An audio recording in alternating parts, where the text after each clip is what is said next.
Welcome to H P electrical works. ಇವತ್ತು ನಾವು ಎಲ್ಲರ ಮನೆಯಲ್ಲಿ UPS ಯೂಸ್ ಮಾಡ್ತೀವಲ್ವ, ಅದನ್ನು ಯಾವ ಥರ ನಾವು ತಗೋಬೇಕು, ಯಾವ ಥರ ಕ್ಯಾಲ್ಕುಲೇಟ್ ಮಾಡಬೇಕು, ಆ ಇನ್ವರ್ಟರ್ ಯಾವ ಥರ ತಗೋಬೇಕು ಅನ್ನೋದ್ರ ಬಗ್ಗೆ ನಾವು ಇವತ್ತು ಡಿಸ್ಕಷನ್ ಮಾಡ್ತಾಯಿದ್ದೀವಿ.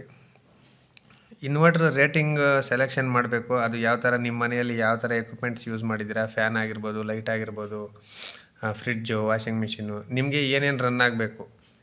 ಲೈಟ್ಸ್ ಮಾತ್ರ ಸಾಕ, ಇಲ್ಲ ಫ್ಯಾನು ರನ್ ಆಗಬೇಕಾ, ಇಲ್ಲ ಮಿಕ್ಸಿ, ವಾಷಿಂಗ್ ಮಿಷಿನ್ ಇವೆಲ್ಲ ರನ್ ಆಗಬೇಕಾ ಅನ್ನೋದ್ರ ಮೇಲೆ ನೀವು ಡಿಪೆಂಡ್ ಮಾಡಿ UPSನ ಪರ್ಚೇಸ್ ಮಾಡಬೇಕಾಗುತ್ತೆ, ಇನ್ವರ್ಟರ್ನ. ಅದನ್ನು ಇವತ್ತು ನಾನು ನಿಮಗೆ ಎಕ್ಸ್ಪ್ಲೇನ್ ಮಾಡ್ತಾಯಿದ್ದೀನಿ.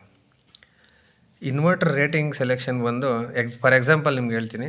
3 ನಂಬರ್ಸ್ ಆಫ್ ಫ್ಯಾನ್ ನಿಮ್ಮ ಮನೇಲಿದೆ 80 watt, 2 numbers of tube light ಇದೆ 40 ವ್ಯಾಟ್, 1 ನಂಬರ್ ಆಫ್ TV ಇದೆ 70 watt, 5 numbers of LED bulb ಇದೆ 15 ವ್ಯಾಟ್. ಅದನ್ನು ನಾವು ಈಗ ಇಂಟು ಮಾಡಿದ್ದೀವಿ. 3 numbers into 80 watt 240 watt, 2 numbers of tube light into 40 watt 80 watt ಆಯಿತು. ಆ ಥರ ನಾವು ಟೋಟಲ್ಲು ಕ್ಯಾಲ್ಕುಲೇಷನ್ ಮಾಡ್ಕೊಂಡಿದ್ದೀವಿ. ಟೋಟಲ್ ಬಂದು ನಮಗೆ ಎಲ್ಲ ಕನೆಕ್ಟೆಡ್ ಲೋಡು 465 ವ್ಯಾಟ್ ಆಗಿದೆ. ಅದಕ್ಕೆ ನಾವು ಸೇಫ್ಟಿ ಫ್ಯಾಕ್ಟರ್ ಅಂತ ತಗೋಬೇಕು. ಸೇಫ್ಟಿ ಫ್ಯಾಕ್ಟ್ ಅಂದರೆ ಏನಪ್ಪ ಅಂದರೆ, ಎಲ್ಲ ಎಕ್ವಿಪ್ಮೆಂಟು ಒಂದೇ ಲೋಡಲ್ಲೇ ಹೋಗ್ತಾ ಇರಲ್ಲ, ಅಂದರೆ ಒಂದೇ ಲೋಡು ಕರೆಂಟ್ ತಗೊಳ್ತಾ ಇರಲ್ಲ. ಅದಕ್ಕೆ ಸೇಫ್ಟಿ ಫ್ಯಾಕ್ಟ್ರ್ ಅಂತ ನಾವು ಇಟ್ಕೊಂಡಿರ್ತೀವಿ. ಅದು 15 to 25% ತಗೊಳ್ತಾರೆ. ನಾವು ಮ್ಯಾಕ್ಸಿಮಮ್ 25% ಇಟ್ಕೊಂಡಿದ್ದೀನಿ.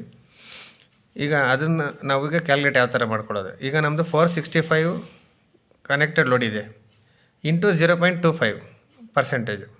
ಅದರಲ್ಲಿ ಎಷ್ಟು ಬಂತು, 116.25 ಆಯಿತು. ಅದಕ್ಕೆ ನಾವು ಇದನ್ನು ಆ್ಯಡ್ ಮಾಡ್ಕೋಬೇಕು, ಕನೆಕ್ಟೆಡ್ ಲೋಡ್ನ 465. ಈಗ ಎಷ್ಟಾಯಿತು, 581.25 ವ್ಯಾಟ್ ಆಯಿತು. ಇದು ನಮ್ಮದು ಟೋಟಲ್ ಕನೆಕ್ಟೆಡ್ ಲೋಡು, ನಿಮ್ಮ ಮನೆಯದು ಕನೆಕ್ಟೆಡ್ ಲೋಡ್ ಆಗಿದೆ. ಅದಕ್ಕೆ ಇನ್ವರ್ಟರ್ ರೇಟಿಂಗ್ನ ನಾವು ವ್ಯಾಟಲ್ಲಿ ತಗೊಳಕ್ಕಾಗಲ್ಲ. ಅದೇನಿದ್ರು VA KVA ಆ ಥರ ಬರುತ್ತೆ. ಅದಕ್ಕೆ ನಾವು VAಗೆ ಕನ್ವರ್ಟ್ ಮಾಡಬೇಕು. ಅದನ್ನು ಯಾವ ಥರ ಮಾಡೋದು ಅಂದರೆ, watts divided by power factor. Power factor ಅಂದರೆ ನಮ್ಮದು ಕನ್ಸಂಪ್ಷನ್ ಆಗೋ ಪವರು ಮತ್ತು ರಿಯಾಕ್ಟಿವ್ ಪವರ್ ಇರುತ್ತೆ. ಅಂದರೆ ಕನ್ಸಂಪ್ಷನ್ ಆಗದೇ ಇರೋಂಥ ಪವರು ಕೂಡ ಇರುತ್ತೆ ಲೈನಲ್ಲಿ. ಅದಕ್ಕೆ ನಾವು ಪವರ್ ಫ್ಯಾಕ್ಟ್ರ್ ಅಂತ, ಆ ಮಿಡ್ಲಲ್ಲಿ ಬರೋ ಇದನ್ನು ಪವರ್ ಫ್ಯಾಕ್ಟ್ರ್ ಅಂತ ನಾವು ಹೇಳ್ತೀವಿ. ಅದು ನೆಕ್ಸ್ಟ್ ವಿಡಿಯೋದಲ್ಲಿ ನಾನು ಹೇಳ್ತೀನಿ.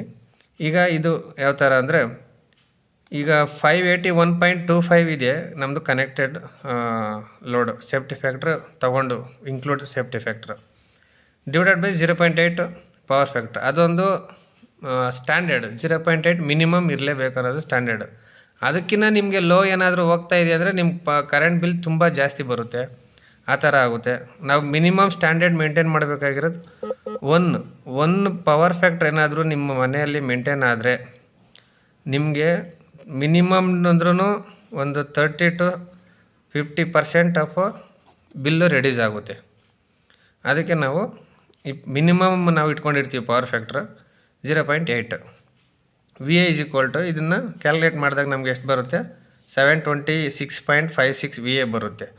ಅಂದರೆ ನಿಮ್ಗೆ ಸ್ಟ್ಯಾಂಡರ್ಡಾಗಿ ಯೂಸ್ ಮಾಡ್ಬೋದು 800 VA ಅದು, ಇಲ್ಲ 750 VA.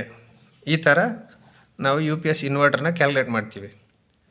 ನೆಕ್ಸ್ಟ್ ವಿಡಿಯೋದಲ್ಲಿ ನಾನು ನಿಮಗೆ ಬ್ಯಾಟ್ರಿ ಯಾವ ಥರ ಎಷ್ಟು AH ಹಾಕ್ಕೋಬೇಕು, ಯಾವ ಥರ ಹಾಕ್ಕೋಬೇಕು ಅನ್ನೋದ್ರ ಬಗ್ಗೆ ನಾನು ನಿಮಗೆ ಎಕ್ಸ್ಪ್ಲೇನ್ ಮಾಡ್ತೀನಿ. Thank you for watching.